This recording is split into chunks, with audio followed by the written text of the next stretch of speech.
नमस्कार, आपण बघत आहात क्राईमनामा महाराष्ट्र न्यूज। जर आपण चॅनलवर नवीन असाल तर कृपया चॅनल सबस्क्राइब करा, व्हिडिओ जास्तीत जास्त शेअर करा, बेल आयकॉन जरूर दाबा, यामुळे आमचे नवीन व्हिडिओ तुमच्यापर्यंत त्वरित पोहोचतील। आता वळूया आजच्या विशेष बातमीकडे।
एका वर्षापासून मुद्दा होता सक्सेस झाला। म्हणजे आज बिहार निवडणुकीमध्ये भाजपला दणदणीत यश मिळालेलं आहे। तुम्ही जल्लोष साजरा केला जालन्यामध्ये, काय सांगणार, काय भावना आहे?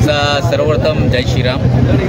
आज बिहारमध्ये 243 सीटपैकी आता जे रुझान मी बघून आलं की 200 वर, म्हणजे 199 तर दाखवत आहे, पण मला कॉन्फिडन्स आहे 200 वर आपला जाणार आहे। आणि मला वाटतं की बिहारच्या आतापर्यंत जे निवडणूक झाल्या त्यात पहिल्यांदा NDAचं एवढं मोठ्या प्रमाणे बहुमत येते आणि मोठा भाऊ म्हणून तिथं भारतीय जनता पार्टी येऊ लागला। लक्षात ठेवा, भारतीय जनता पार्टी आता 89 सीटवर आहे। मी जे बघून आलो म्हणजे मी सन्मान्य नरेंद्रजी मोदी, सन्मान्य अमित शाह, सन्मान्य नितीश कुमार, सन्मान्य योगी यांच्यासोबत महाराष्ट्र मुख्यमंत्री सन्मान्य देवेंद्र फडणवीस यांचा बी धन्यवाद देतो, कारण ते स्वतः बिहारमध्ये जाऊन त्याने जे रणनीती, विनोद तावडे यांनी जे रणनीती आखली त्यामुळे हे यशस्वी झालेली आहे। एकीकडं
कृपया चॅनल सबस्क्राईब करा, व्हिडिओ जास्तीत जास्त शेअर करा, आपले विचार कॉमेंटच्या माध्यमातून आम्हाला जरूर कळवा.